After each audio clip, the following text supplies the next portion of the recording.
여러분은 자신에 대한 그 프라이드를 가지고 계십니까? 가지고 계시죠? 어떤 프라이드를 가지고 계십니까? 제가 이제 한국에서 미국으로 유학을 오기 위해서 영어 토플 시험을 준비했습니다. 열심히 공부했습니다. 이제 벼락치기를 막 했는데 처음에는 보통 학원을 다니다가 무려 10만 원을 더 주고 20년 훨씬 넘었습니다. 10만 원을 더 주고 강남의 압구정동에 있는 한국에서 제일 잘 나간다고 하는 이제 영어 학원을 갔습니다. 근데 너무 신기한 것은 이 강의실 맨 뒤에 보니까 태극기가 붙어 있는 거예요. 태극기가 딱 붙어 있고 그 밑에는 뭡니까? 나는 대한민국 대표다. 액자가 딱 걸려 있는 거예요. 그래 참 신기하다 생각이 들었는데 그 원장님이 수업 시작하기 전에 이제 그 학생들에게 이제 이야기를 하는데 여러분은 대한민국 대표입니다. 얘기를 하는 거예요. 여러분은 앞으로 이 대한민국을 이끌어갈 인재들입니다. 그런 프라이드를 막 심어주더라고요. 이분이 이제 그 당시에 한국에서 제일 이제 유명한 학원을 세우신 분인데 이분은 나는 대한민국을 이끌어갈 미래 인재들을 키운다. 이런 프라이드를 가지고 이 학원을 운영하시는 거예요. 그래서 한국에서 제일 좋은 우리 학원이 대한민국이 제일 좋은 학원이다. 그런 이제 마음을 가지고 계셨습니다. 참 대단한 분이다라는 생각이 들었습니다. 여러분은 어떤 프라이드를 가지고 계십니까? 여러분 우리 성도인 우리는 어떤 프라이드를 가지고 살아야 될까요? 오늘 본문을 보면 이 에베소서를 기록한 이 사도 바울이 엄청난 프라이드를 가지고 있는 것을 보게 됩니다. 당당합니다. 그렇지 않습니까? 당당합니다. 그런데 사실은 상황만 보면 이 사도 바울이 이런 프라이드와 이런 당당함을 가질 수 있는 상황이 전혀 아닙니다. 지금 바울이 어디서 이 편지를 쓰고 있습니까? 로마의 감옥에서 편지를 쓰고 있습니다. 오늘 우리는 이 추운 날 따뜻하게 히터를 틀어놓고 편안하게 예배를 드리고 있습니다. 근데 바울은 로마의 감옥에서 이런 추운 날 겪었는지 모르겠지만 얼마나 불편했겠습니까, 여러분? 그 노년에 평생 복음을 위해 살았는데 그 노년에 굉장히 힘들지 않았겠습니까? 또 빌립보서에 보면 어떻게 되어 있습니까? 이 바울을 경쟁자로 여겼던 사람들이 막 바울을 비방하고 다녔습니다. 그들이 다 바울의 귀에 들어왔습니다. 여러분 같으면 어떻겠습니까? 보통 사람 같으면 심리적으로 굉장히 위축이 되고 깊은 디프레스에 빠질 수 있는 그런 상황입니다. 그런데 그럼에도 불구하고 바울은 당당합니다. 굉장한 프라이드를 가지고 이 편지를 지금 쓰고 있습니다. 오늘 보면 3장 1절에 보니까 이렇게 고백하고 있습니다. 나는 그리스도 예수의 일로 갇힌 자 되었다. 당당합니다. 그렇죠? 자신을 자랑스럽게 여기고 있습니다. 쭉 읽어보면 아시겠지만 이 자랑스럽게 여기는 정도를 지나서 감격하면서 이 편지를 쓰고 있습니다. 그리고 맨 마지막 13절에 보면 이렇게 고백합니다. 그러므로 너에게 구하노니 너희를 위한 나의 여러 환난에 대하여 낙심하지 말라. 이는 너의 영광이니라. 내가 감옥에 갇힌 것을 영광스럽게 얘기를 하는 것입니다. 지금 사도 바울은 격려를 받아야 될 사람입니다. 그렇죠?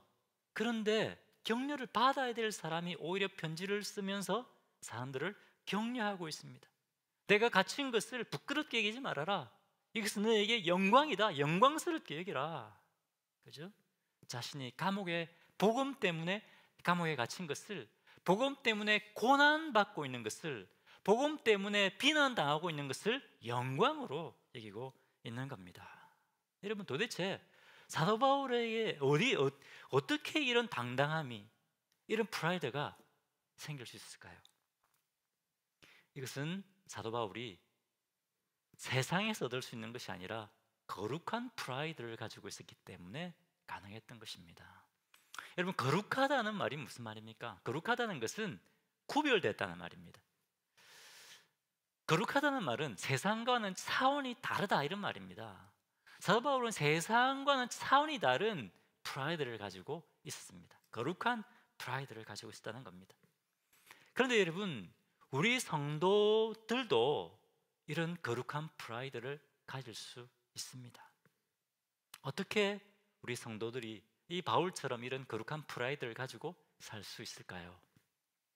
먼저 이 사도 바울처럼 하나님께서 우리를 이 주님의 특별한 이 사명을 위해서 선택해 주셨다라고 하는 그 사명감을 가져야 됩니다. 그때 우리가 거룩한 프라이드를 가지게 됩니다. 여러분 드라마 보시죠. 사극을 보면 어떻습니까? 왕이 국가의 나라의 운명을 결정짓는 너무나 중요한 일을 맡기는데 아무에게나 맡깁니까? 아니죠. 특별한 사람을 선택해서 너무나 중요한 일을 맡겨줍니다. 마찬가지라는 겁니다. 우리의 왕 되신 하나님께서 너무나 중요한 이 일을 위해서 다른 사람, 천사가 아니라 우리 성도들을 선택해 주셨다는 겁니다. 할렐루야. 이것을 우리가 기억할 때 우리에게 이런 놀라운 프라이드가, 당당함이 생기는 겁니다. 오늘 보면 2절에 보니까 너희를 위하여 내게 주신 하나님의 그 은혜의 경륜을 너희가 들었을 터이라 라고 말하고 있습니다. 은혜의 경륜. 그러면서 이 복음에 대해서 설명하고 있습니다. 여러분, 은혜의 경륜이 무슨 말일까요? 은혜의 경륜. 은혜의 경륜이라는 말은 여러분, 하나님께서 계획하시고 작정하신 일을 반드시 이루시는 분이십니다. 아멘이시죠? 하나님은 그 마음대로 작정하신 것을 다 이루시는 분이십니다.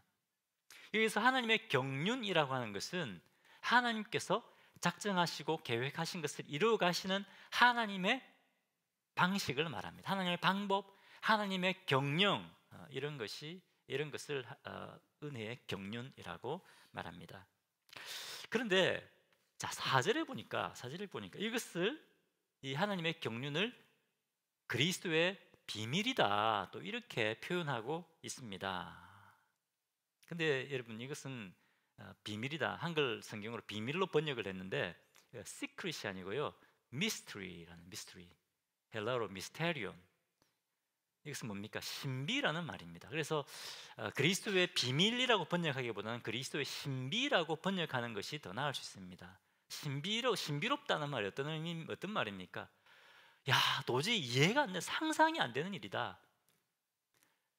도저히 이해가 안 되고 상상이 안 되는 일이라는 겁니다. 이 하나님의 경륜이라는 것은 이 사람의 머리로는 도저히 이해할 수 없는 것이다, 그런 의미입니다.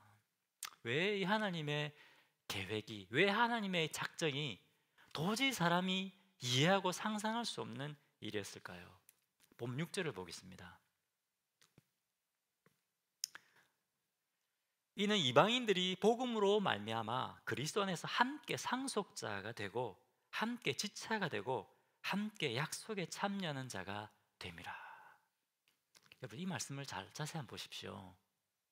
자세히 보시면 도저히 이해가 안 되고 상상이 안 되는 일입니다. 이방인들이 복음으로 말미암아 그리스도에서 함께 상속자가 되고, 여러분, 우리 에베소 2장을 11월에 공부했지 않습니까? 어떻게 말씀하고 있습니까? 서로 원수였던 이방인과 유대인들이 예수님 때문에 어떻게 됐다고요? 한 몸이 되었다.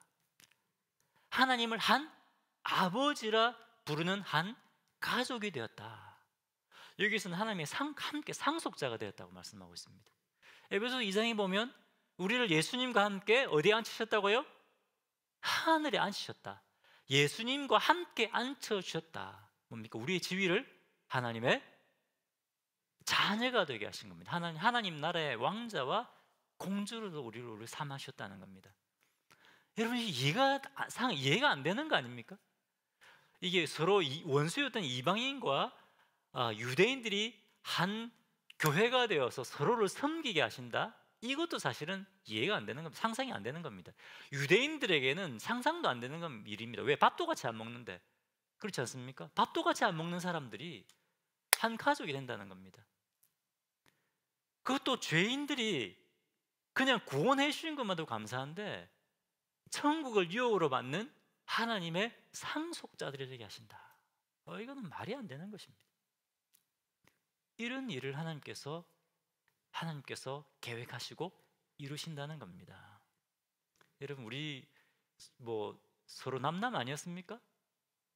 직장에 가면 경쟁자고, 그죠? 나라가 다르면 적이고 전쟁도 전쟁이 일어나고 있지 않습니까? 그런데 이런 사람들을 한 가족이 되게 하시고 서로를 섬기게 하셨다는 겁니다. 이해가 안 됩니다. 상상이 안 됩니다. 그렇기 때문에 이것이 하나님의 경륜은 뭐라고요? 신비라는 겁니다. 신비입니다. 자, 하나님의 경륜이 또 신비인 이유 있습니다. 두 번째 이유. 자, 6절 중간에 보니까 우리가 하나님의 상속자가 되었는데 어떻게 하나님의 상속자가 되었습니까? 예수 그리스도 안에서 상속자가 되었다라고 말씀하고 있습니다. 하나님께서 이 하나님의 경륜, 이 하나님의 계획을 누구를 통해 이루셨다고요? 예수 그리스도를 통해 이루셨다는 겁니다. 여러분, 심판받아서 하나님의 진노를 받고 멸망당해야 될 우리가 어떻게 하나님의 자녀가 되었습니까?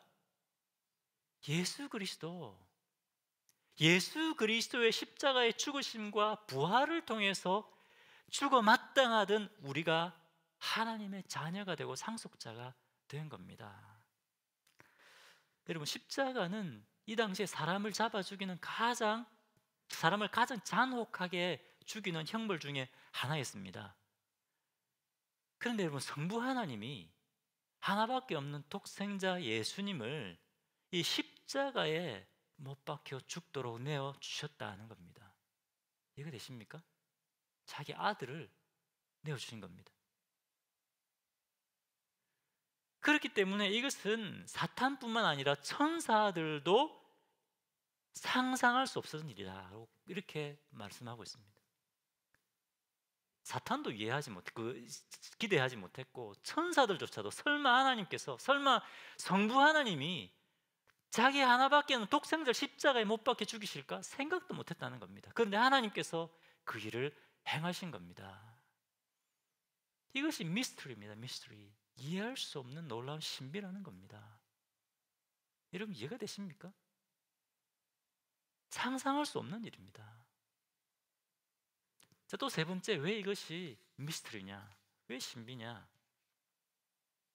세 번째, 이것이 하나님의 경륜이 신비인 이유. 이 놀라운 하나님의 구원의 계획을 천사들이 아니라 자격이 안 되는 사람들에게 전하게 하셨다는 겁니다.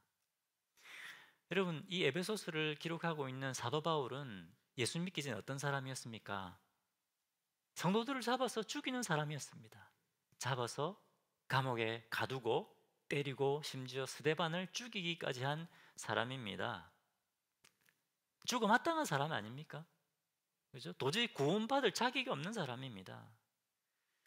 그런데 하나님이 이 사도 바울을 사랑하셔서 찾아가지 않습니까? 그죠? 다메섹 도상에서 예수님이 이 사도 바울을 만나 주십니다.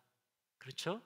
그리고 이 사도 바울을 변화시키셔서 이 사도 바울을 이 사도로 세우시고 이 복음의 비밀을 전하게 하신 것입니다. 이 엄청난 일을 자격이 없는 사도 바울에게 맡겨 주셨다는 겁니다. 이것이 또 이해할 수 없는, 도저히 이해가 안 되는 신비라는 겁니다. 근데 사도 바울에게만 이 일을 맡겨 주셨습니까? 우리는 자격이 되는 사람들입니까? 우리 자기가 안 되는 사람입니다. 자기가 안 되는 우리에게 이 그리스도의 복음의 비밀을 전하는 자들로 특별하게 선택해 주셨다는 겁니다. 바울은 지금 7절에 보니 이렇게 되어 있습니다. 이 복음을 위하여 그 능력이 역사하시는 대로 내게 주신 하나님의 은혜의 선물을 따라 내가 일꾼이 되었노라. 보면 당당함을 넘어서, 프라이드를 넘어서 바울은 지금 감격하면서 이 글을 쓰고 있습니다. 하나님이 나 같은 자를 선택해 주셔서 이 복음의 일꾼으로 나를 삼아 주셨다. 여러분, 쭉 읽어보시, 분위기가 감격하고 있는 분위기입니다.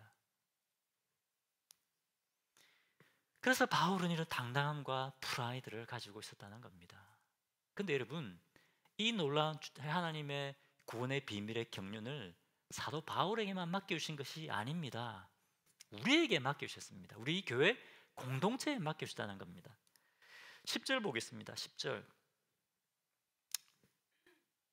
이는 이제 교회로 말미암아 하늘에 있는 통치자들과 권세들에게 하나님의 각종 지혜를 알게 하려 하심이니.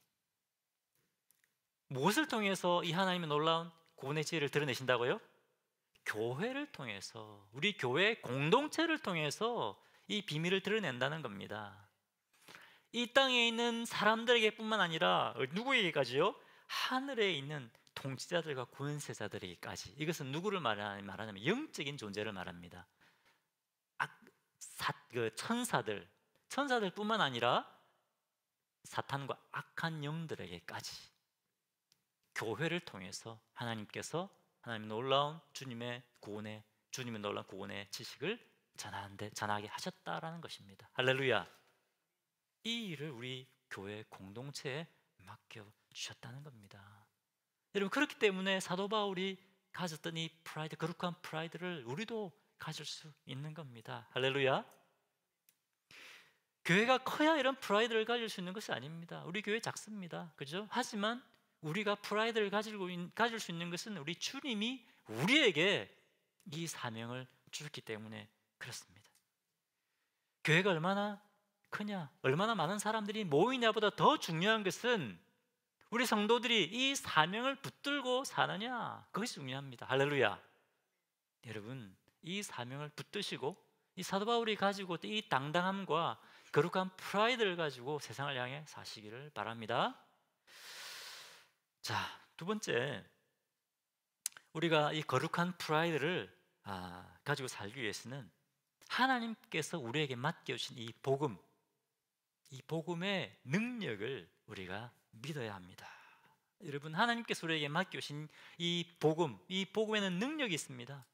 사람들을 변화시키는 능력이 있습니다. 8절에 이 복음의 일꾼이 된다고 하는 것은 뭡니까? 사도 바울이 측량할 수 없는 그리스도의 풍성함을 전하는 것이다, 이렇게 고백하고 있습니다. 이 복음은 그리스도의 측량할 수 없는 풍성함을 전하는 것이 바로 복음입니다. 이 바울이 이 그리스도의 측량할 수 없는 복음을 전했을 때 어떤 일이 났습니까? 아까 6절에 보한 것처럼 죄인이었던 사람들이 복음으로 구원받고 뭡니까? 하나님의 자녀가 된다는 겁니다. 서로 원수였던 사람들이 예수님의 피로 맺어진 한 가족이, 한 교회가 되어서 서로 사랑하고 섬기게 된다는 겁니다. 함께 자라가게 된다는 겁니다. 복음의 능력입니다. 사람을 변화시키는 것은 예수 그리스도의 복음의 능력에 있습니다. 여러분, 조시 맥도웰 아시죠? 저번에 우리 조시 맥도웰 미니스트리 사회 가신 우리 목사님 오셔서 말씀 전해주셨잖아요. 이분을 통해서 수많은 사람들이, 또 청소년들이 예수님을 믿고 구원받게 되었습니다. 제가 신학교 다닐 때 저를 가르치던 신학교 교수님도 청소년 때 이분을 통해서 예수를 믿고 구원받았다고 이렇게 고백을 하더라고요. 이분은 굉장히 모범적인 아버지고 남편으로 굉장히 존경받고 있는 분입니다. 그런데 우리가 보면 이제 그런 분을 보면 우리가 생각할 때, 야, 저분은 정말 화목한 가정에서 자랐겠다 생각을 하잖아요. 사실은 그렇지 않습니다. 정반대입니다. 이분의 아버지는 알코올 중독자였습니다. 술만 취하면 어머니를 폭행하는 그런 사람이었습니다. 이런 아버지 밑에서 정말 굉장히 어둡고 우울한 청소년기를 보내고, 아버지가 두려워서 거의 아버지가 대화를 나누지 않았다고 합니다. 연구에 의하면 부모가 알코올 중독이면 그 자녀가 알코올 중독자가 될 가능성이 굉장히 높다고 합니다. 그런데 이분 대학에 들어가서 친구들을 통해서 복음을 듣고 예수님을 믿게 된 겁니다. 예수님 믿고 구원받아서 크리스찬이 된 겁니다. 그리고 예수님을 만나고 나서 뭡니까? 이 늘 근심과 걱정 가운데, 어두움 가운데 살았는데 예수님이 나를 사랑하시는구나, 예수님이 나와 오늘 함께 계시는구나, 그것을 경험하고 난 다음에 이 자신 맥돌의 삶이 완전히 변화가 된 겁니다. 그 삶이 계속 변화가 일어나기 시작했습니다. 아마 이분이 자씨가 이때 예수님을 믿지 않았다면 아마 그 아버지처럼 또 알코올 중독자가 됐을지도 모릅니다. 그런데 예수 그리스도의 복음이 이분을 변화시킨 겁니다. 이분의 삶을 완전히 바꾼 겁니다. 사실은 제 개인적인 얘기를 하면 저희 아버지도 저희 아버님도 굉장히 술을 많이 드신 분입니다. 그래서 좀 터프하셨습니다. 제 아버지는 그래서 좀 싸움도 많이 하시고 그러셨는데, 여러분 저를 보십시오. 굉장히 부드럽지 않습니까? 아닙니까? 제가 왜 이렇게 됐습니까? 예수님 믿고, 그죠? 예수님 믿고 수지 맞았습니다. 예수님 믿고 제 인생이 바뀌었습니다. 그죠? 여러분도 그렇지 않습니까? 여러분 예수 안 믿었으면 지금 어디가 계시겠습니까? 주일날 이제 골프 치러 가고, 그죠? 그렇게 하지 않겠습니까? 예수님 믿고 우리가 변화된 겁니다. 하나님의 자녀가 된 겁니다. 자, 다시 이 주아 씨의 이야기로 돌아가서, 이게 예수를 믿고 이제 변화를 경험하고 있는데, 학교를 다니고 있는데 어느 날 소식이 온 겁니다. 어머니가 위독하다는 겁니다. 아버지가 폭행을 한 아버지에게 폭행당한 그것이 병이 되어서 결국 어머니가 돌아가시게 된 겁니다. 그 소식을 듣고 이번에 아버지 만나면 정말 죽여버리겠다, 그런 마음이 들었다고 합니다. 그런 마음이 드는데, 그때 이 저씨 안에, 이분 안에 살아계신 성령님이 이런 감동을 주셨다고 합니다. 조씨야, 아버지를 용서해라. 아버지를 용서해라. 네가 용서받은 것처럼 너도 네 아버지를 용서해라. 용서라는 그런 마음을 이렇게 성령께서 막 주셨다고 합니다.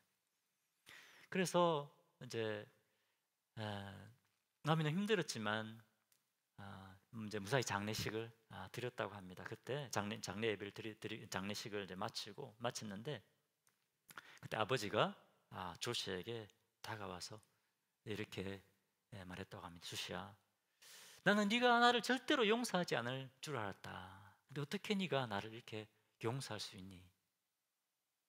이렇게 물었을 때, 그때 용기를 내서 이 아버지에게 복음을 전했다고 합니다. 용서의 복음이죠. 아버지, 예수님이 저의 죄를 위해서 십자가에 죽으셨어요.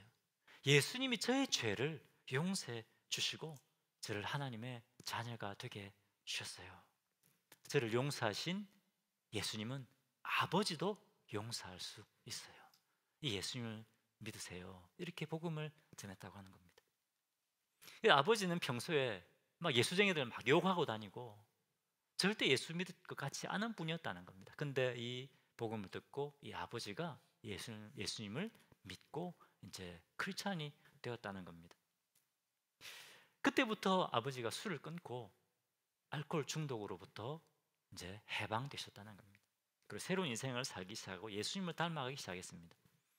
놀라운 사실은 이 조시의 아버지 때문에 이 마을의 여러 사람들이 예수를 믿게 되었다는 겁니다.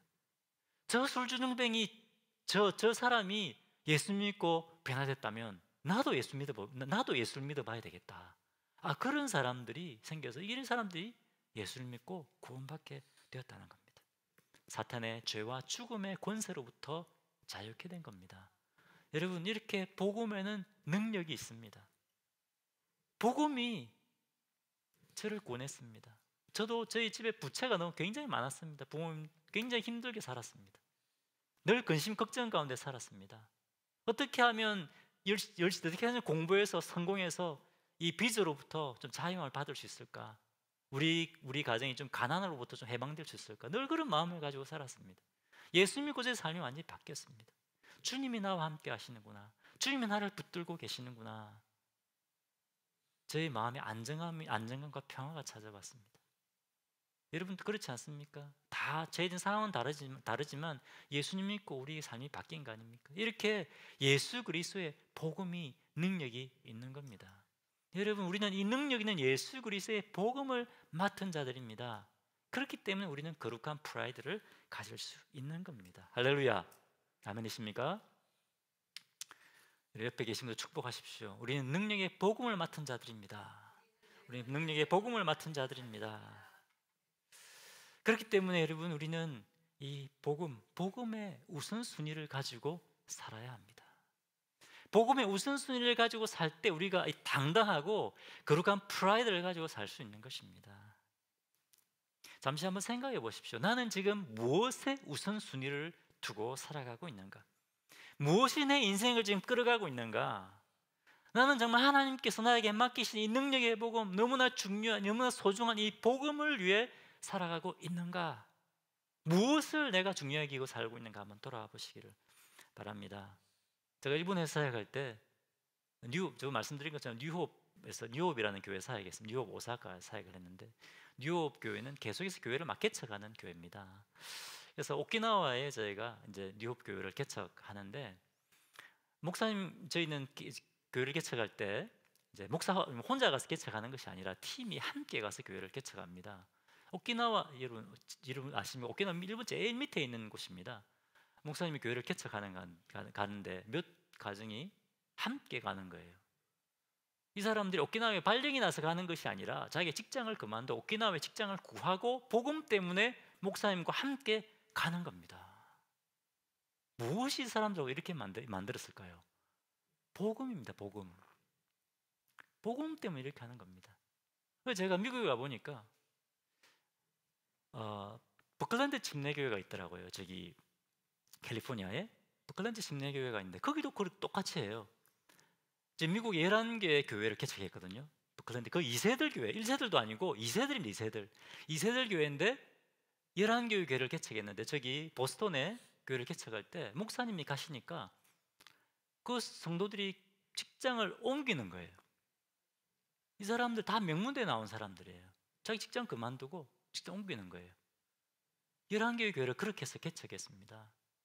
그럼 뭐 미국에 뭐 좋은 직장, 또 뭐 학벌이 좋으니까 더 좋은 직장 구할 수 있겠지. 선교지도 마찬가지더라고요.